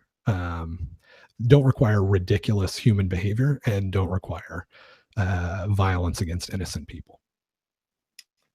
Yeah, and I think it's an admirable goal in the long run. Again, this is a controversial topic. I mean, people really don't like to dive into these topics and think in these ways to an extent. They get really defensive and sort of fall back to what they know, which is a life with the government. And it's hard for a lot of people to imagine life without it. And I'm sort of happy we dove down that rabbit hole. I brought you on to talk about Bitcoin threats, but we got heavy into cypherpunks and anarcho-capitalism. And I'll be honest, I'm still on the fence. I don't know. A lot of people ask me, like, what are your political views? I'm like, I don't know. I'm still trying to figure that out and play out all these scenarios and digest all these ideas. And this is one that really sort of resonates with me. Just thinking about ways in which the world can be better. I mean, I think there's definitely hope in this sort of movement that, like, hey, we can make things better for everybody, and we can really unleash human ingenuity, which really again resonates with me. But I know you have to hop on your podcast in 15 minutes. So if we could bring it back to Bitcoin and back to threats of uh, that threats of Bitcoin, what would you consider is Bitcoin's biggest threat at the moment, or the biggest threat to Bitcoin at the moment? Yeah, I think I do feel like the altcoin attacks are coming to an end. Certainly, the scaling based altcoin attacks are sunsetting. I think Litecoin, even Charlie Lee, is out of it, so that's probably a good indication that that story has probably run its course. I think Bitcoin Cash or Bcash. I think that's in the same boat. It was a scaling based one, and with Lightning getting more and more deployed, you're having to get more and more crazy to have faith in that. That's a good way to go. And I think with Ethereum having kind of run its course to a degree on the smart contract side, I think that's probably ending. We've got simplicity now being built on Bitcoin, and it's actually the way any computer scientist would approach the problem instead of some clown that was previously trying to sell quantum computer simulators, because that's easier to build than a quantum computer but has all the same benefits. Shout out to Vitalik there. Let's talk about Ethereum. All right, let's do it. So their big marketing push more recently is governance on the blockchain, and they're having a lot of issues with that, especially this week. There was a Ethereum contributor. He was maintaining the GitHub. He actually resigned from that position because of the governance issues that Ethereum's having right now. So if we could sort of lay those out, and sort of how Ethereum's sort of argument for governance on the blockchain, how that differs with Bitcoin. Yeah, I just got hit up from the Block Digest guys that I've got another half an hour if you do, so we're good on time. Let's see. So, gosh, governance on the blockchain. So one of the things that scammers do that's really brilliant, and I did some research on this, so I can claim some I don't know, some authority on this, but I don't know if you guys remember it's probably still going around, so you probably do, but the Nigerian Prince email. So the Nigerian Prince email, one of the things that my team and I was looking at one point was why it's so effective. It was really, really shockingly effective. It had a really high rate of people opening the email and a surprisingly high rate of people responding to the email. And I want to say it was almost 1% open, 10% respond, which is way better at the time. I mean, way, way better than an email from AOL or an email from somebody trying to get you to buy shoes, right? I mean, it was just amazing. And so once we started looking at it, we realized something even more amazing, and that was that the response rate for some versions of the Nigerian Prince email was much higher than others, and that the ones that had the higher response rate didn't have spelling errors. And we thought, okay, that kind of makes sense, but that's weird. Why do they both exist in the same time and space, right? Even if you are some guy that does not speak English and you're just copying and pasting, you would think that within a relatively short period of time, that the version without the spelling errors would be the one that was copied and pasted, right? That somehow these guys would coordinate and realize which emails were most effective, which versions. Even if you didn't know how to read this stuff, you'd be able to, because these guys are A/B testing, right? They're not these guys are spending tens or hundreds of thousands of dollars on email. And what we figured out was that the reason that and I say I'm definitely taking more credit than I deserve right now, but what was discovered was that it was intentional, that they were intentionally misspelling and poorly writing English because they wanted to decrease their customer support costs. When somebody actually engaged with a real human, they wanted to make sure that that person on the other end was stupid enough to continue through the scam and end up giving over money. And if it was well written, they would get more responses, but those responses tended to include people that were smarter and would end up wasting the time, not going all the way through with the scam. So that's how I feel about the altcoin market. Something like Ethereum is so dumb to anybody that has been working in software security for any period of time. Why is it dumb? It's dumb because if you go out to, let's see, if you go to jwweatherman.com, or search for JW Weatherman GitHub, I have let's see, where is that actually? You know what? Hit me up on Twitter if you're interested. JW or Weatherman IM. Hit me up on Twitter and I'll give you a link to it. I've got a link of the top 10 cryptocurrencies and the claims that they make and the technical reality. And every single one of them makes claims that don't take very long to see that they don't match up to the technical reality. So Ethereum, for example, it claims to be able to do smart contracts, right? That's kind of the whole thing. They took the one approach to smart contracts that you cannot take it to smart contracts to be successful, and that is to try to be Turing complete. That's the one weird decision that you can't make and you can never redo to end up in a good place, right? That's why Ethereum that's one of the many reasons that Ethereum is stupid. So why is Turing completeness not a good idea? No, it's a good, okay. So the idea of Turing complete is that you can you can basically do anything that's doable with it, right? And that sounds like a good thing, but when you're talking about smart contracts on a blockchain, one of the really important things that you have to be able to do is figure out how much computational power this thing is going to require, by static analysis, right? You have to be able to just look at the code and say, this is going to take, five units of computation and this other one's going to take 50. Well, if something's Turing complete, you can't do that.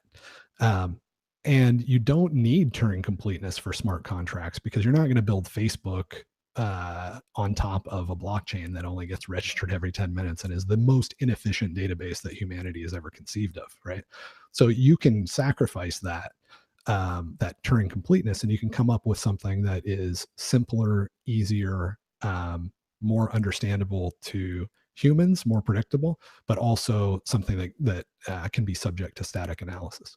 And of course, that's exactly what's happening on Bitcoin right now, right? Like that process from guys like Nick Szabo that came up with the concept and have continued to work on Bitcoin didn't stop just because Ethereum took some scraps of ideas and slapped them together in a way that doesn't make sense in order to sell. That simplicity was not as I don't know, month ago, I think I was on the World's Crypto Network with Dr. Russell. So there's that's why it's stupid to me. It just doesn't make sense. But a lot of good marketing, a lot of good unicorns, a lot of good rainbows, and one of the best, probably the best cryptocurrency homepage I've ever seen was Ethereum when it launched. I mean, it was beautiful. They know how to spend money on design. They know how to spend money on marketing. They know how to put together a narrative. To your point, there's nothing as attractive to a lot of Americans as the boy genius Silicon Valley kid that just came out of the womb knowing how to code and didn't have to spend 40 years working on the problem the way the cypherpunks did. Yeah, that's the one thing that makes me uber skeptical of Ethereum as a project at large, is that it's a bunch of young kids. I mean, I'm 26. A lot of the people working on Ethereum are my age or younger, and I think they're showing a lot of hubris to think that they can solve these problems sort of at once on one blockchain, sort of out of the box with as little experience as they have. Could be wrong. Maybe they are. Well, let me take a different angle on why Ethereum's dumb. Forget all of the sort of theoretical that I just explained. As of right now, the simplest smart contract that I know of is a multi-signature transaction. Mm-hmm. As of right now, you cannot do a multi-signature transaction on Ethereum. So even if I didn't know anything else, if I just knew that, I would say, not computing, right? It does not seem like a good investment. The only sort of killer app that Ethereum has right now, that's a fact that I think if you could fully internalize that reality, you'd say Ethereum's a joke. But let me give you another one.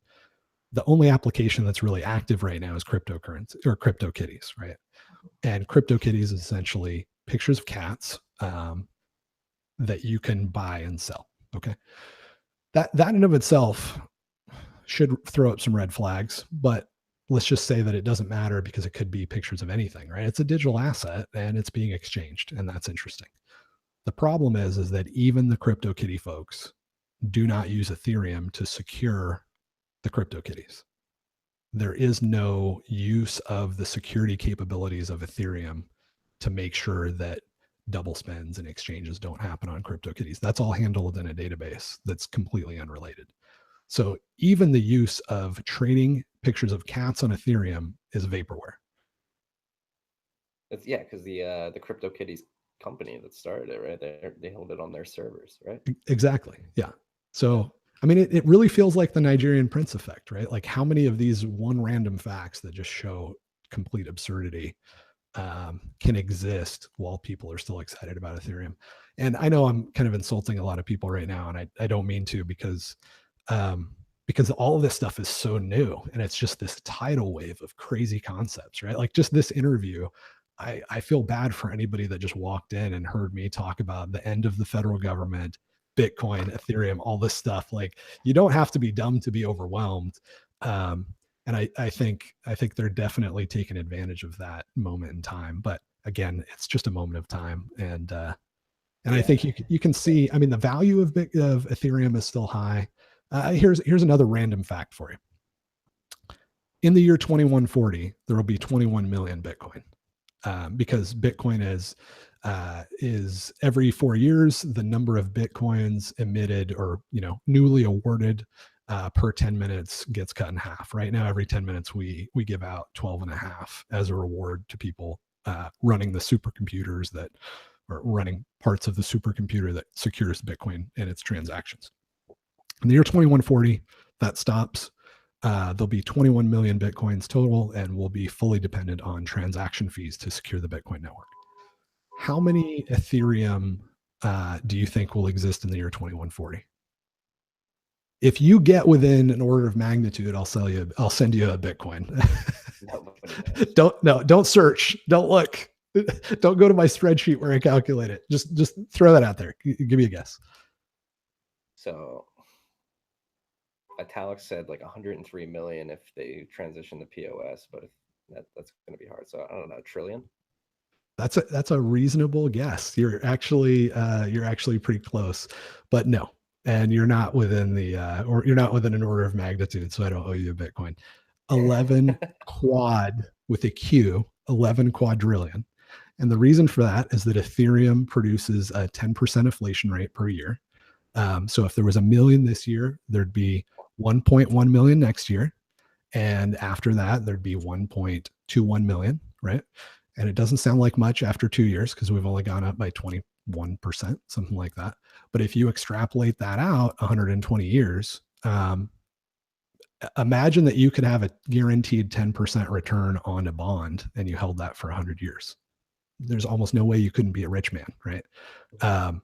So yeah, it ends up being 11 quadrillion at the current rate. Now that doesn't mean that they won't change it, but that's important to know. It's important to know that that they have to change it. So you're just dependent on Vitalik being generous to you and deciding that he doesn't want to do what the Fed has done for the last 150 plus years. And not that it was always the Fed, but central bankers have been doing for a long time, and that's continued to inflate the money supply to their to the detriment of existing savers.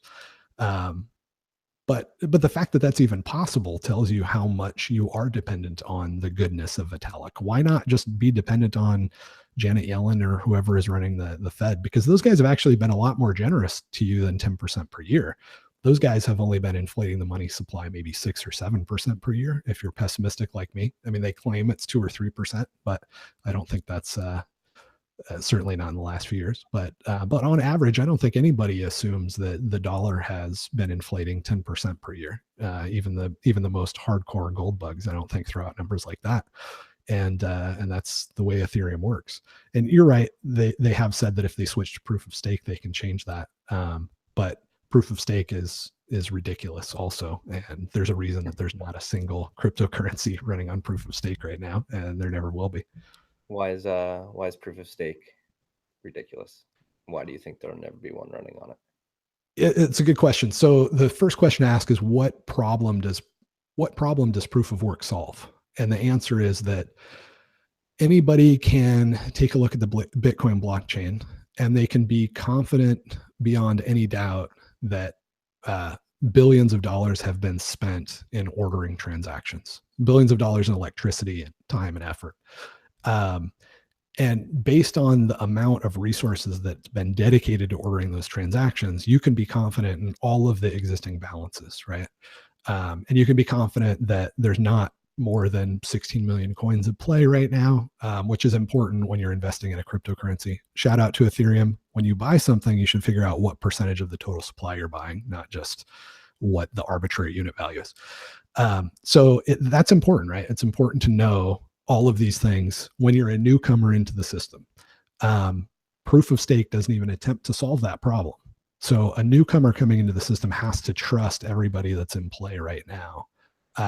And that's silly because that's not the problem that we were trying to set out to solve. If you want to trust people, you can, again, use the dollar. Just trust the central bank. Mm-hmm. So it's a sort of non-starter from yeah, it doesn't even attempt to solve the problem that needs to be solved, which is how do we believe that this is all legitimate without trusting anybody or anything? Just trusting that we can multiply numbers together. That's the only assumption that you have to make when you walk into Bitcoin. We can multiply numbers and we know how to do it, and it's good, right? With Ethereum, you gotta trust, or with a proof of stake system, you would have to trust the existing players. And there's a lot of reasons that you shouldn't trust the existing players.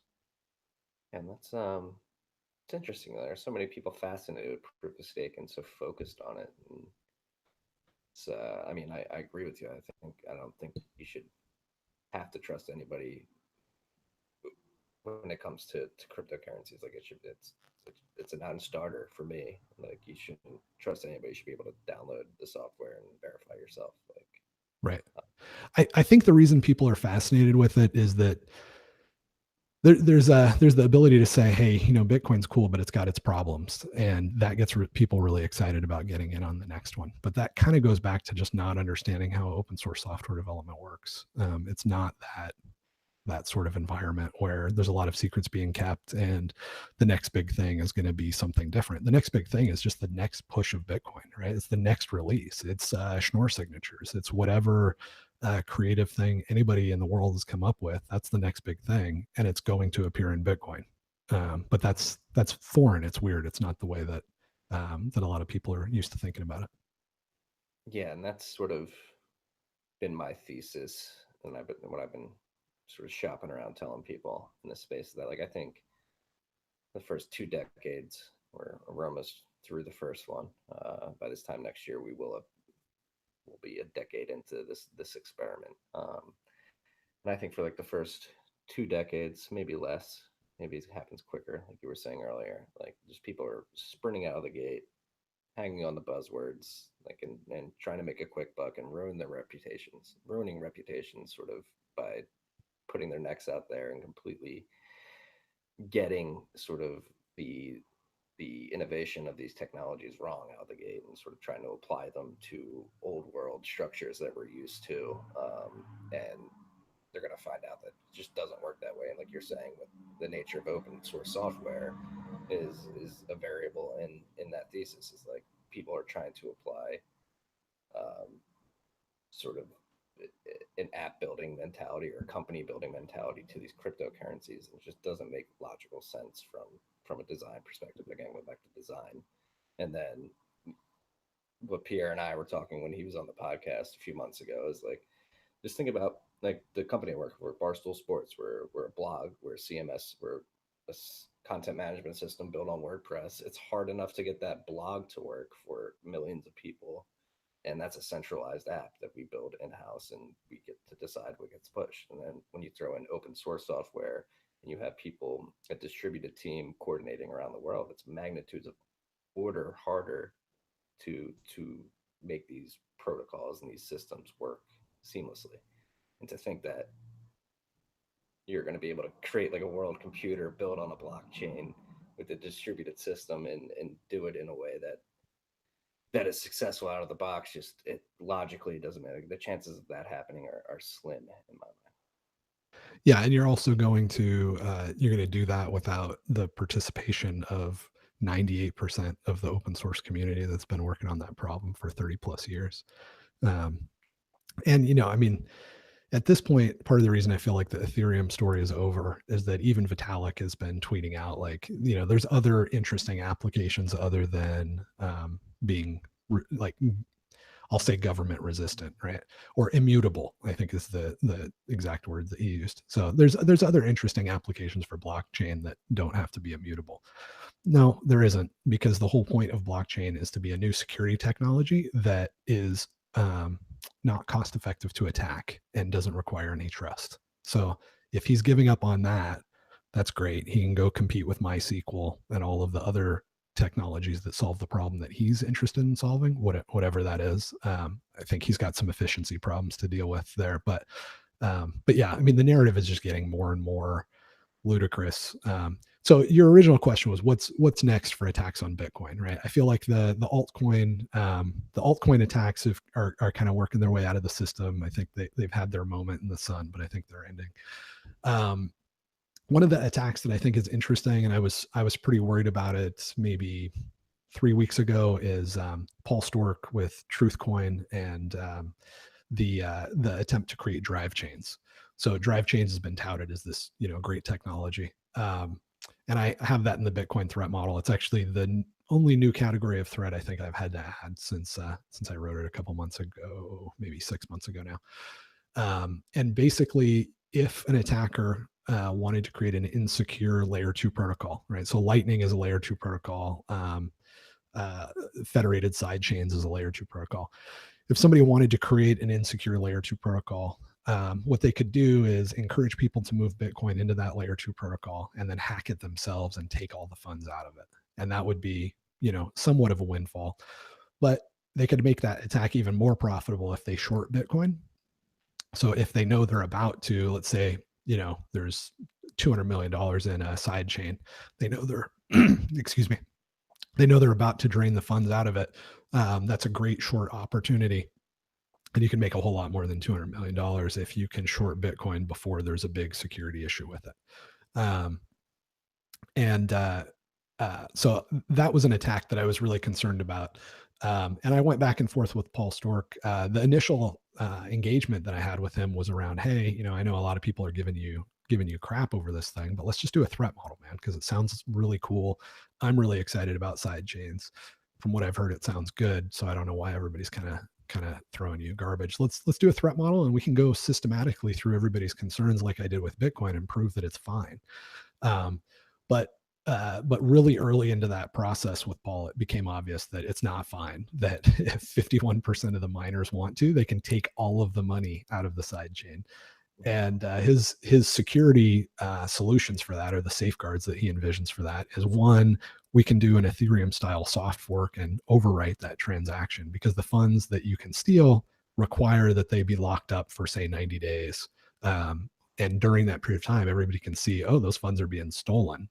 Let's invalidate that transaction, which is essentially the idea of drive chains, is that you create this really insecure situation, and if somebody takes advantage of it, you soft fork.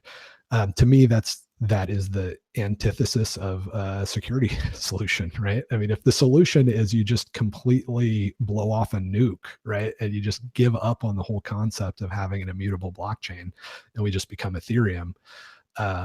Now, there is a little bit more subtlety to that, because you could argue that that is the protocol, right? That Bitcoin has now assumed a protocol whereby if somebody does this thing to try to steal money out of a side chain, it is, everybody knows up front that in that one particular case, under those particular circumstances, we soft fork and eliminate it.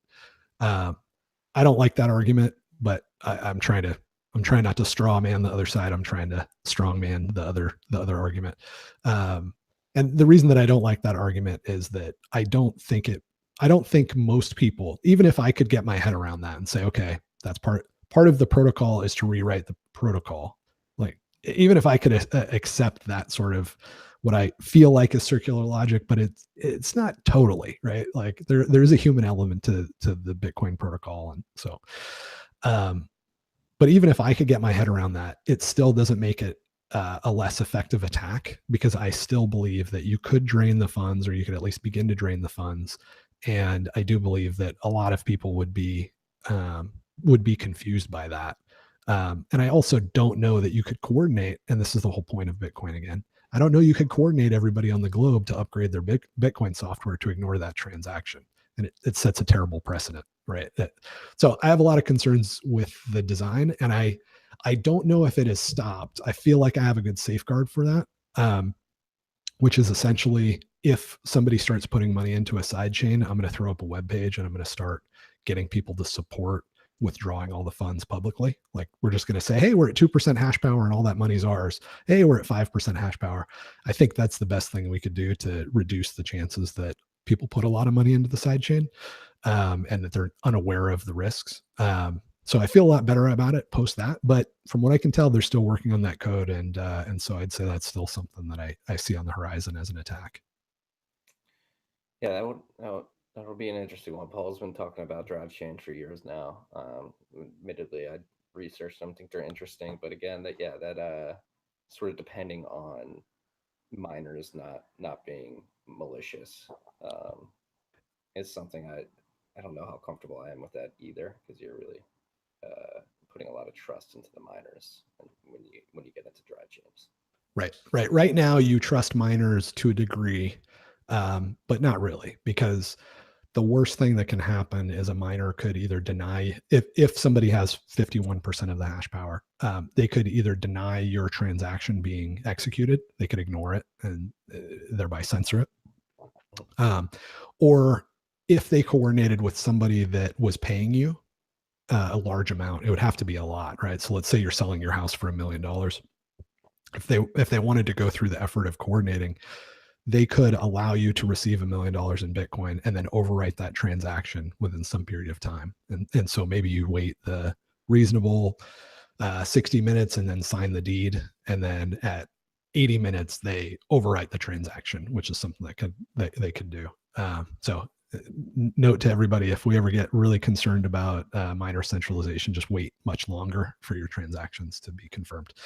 But that's pretty limited, right? That's kind of a goofy, difficult to execute attack. You got to wait for somebody that's about to do a transaction, know who they're going to do it with, know what's going to be, and you got to get something fungible, right? A house isn't going to work because, you could take that to court and say, hey, I never got paid, and, at least tie it up. So it's not like the double spend attack is not all that awesome from the standpoint of an attacker. And that's the worst thing that can happen right now with the 51% attack. But if we have an insecure layer 2 technology that gives them a lot more ability to just absolutely drain existing funds, just do a big money grab, that's definitely bad news. So, but again, I don't know if they're saying they're still working on it. I wouldn't be working on it if I was them. If I was the attacker, it'd be like, cat's out of the bag, right? Like, if we can now get 200 people to put $200 million into an insecure side chain, which is going to be a hard sell. Everybody knows how we're going to drain it. And there are at least, a couple people that are saying, hey, yeah, I'll coordinate and I'll drain it before you get there. So I wouldn't say I'm super worried about it now, but it's one that seems to be still in play. Yeah, we'll definitely have to stay paying attention to that because, like I said, that does introduce a certain amount of risk. And I like Paul though. I like Paul's Twitter game. I'm a huge fan. I've been following him for years, but um, yeah, it'd be interesting to see this in a while. I mean, it'd be scary to see it in the wild. Again, going back to how much trust do you have in the miners and it seems like he might be pivoting. I mean, I like him I like him too. Like he's very personable. And again, I started this by just wanting to work on a project with him to threat model out side chains or drive chains and prove to the world that it was awesome. But it seems like now he might be pivoting to kind of the Bcash strategy of just like saying, oh my gosh, the Bitcoin developers are all part of this cabal and they're not going to pay attention to my goodness. And so I may have to fork off and create an altcoin. So we may see that attack turn into an altcoin attack. But yeah, I mean, the good news is that the only attacks that I'm aware of, and I am pretty engaged in looking for stuff, that they don't seem to be any more interesting than the ones we've already been through. That's good to hear from a security expert. But yeah, that's one thing we learned last year. 2017 was the year where we found out users are really in control of this network with no 2x in the user activated soft fork. At least in my opinion, I think last year was a huge year in proving that this system is truly decentralized to an extent. It could definitely be more decentralized, but it's decentralized enough that a cabal of companies weren't able to overtake it. And Yeah, absolutely. It's pretty amazing that it's amazing that it works. It's been amazing, but it's still amazing. it's an ongoing battle, a never-ending battle, and will never end. Um, but one thing that does have to end is this podcast because you have to go to another, to your own. Um, JW, I really appreciate your time today. It's been a very enlightening and interesting conversation. I think my audience is gonna love it when I post it to iTunes. Awesome, awesome. Yeah, thanks for having me, man. I've been listening to your podcast for a while now and really enjoy it. And keep up the good work. If anybody wants to hit me up to ask me any question or anything that we've talked about, which has been a lot, or just just call me out as a freak for not loving the government as much as I should. It's you can hit me up at Weatherman. I am on Twitter. Awesome. And then you can find me at Marty Bent on Twitter as well. And then if you like this episode, if you like this podcast, subscribe, leave a review. Let me know how we're doing, and I'll keep iterating on this. And I'm sorry I haven't put out any episodes in a few weeks. This is the first one in a few weeks, but I'm trying to get more guests. So if you have anybody in the New York area, and actually this was the first time we did a video conference, and I'm actually happy with how it went. So yeah, that's all we have for today. Peace and love.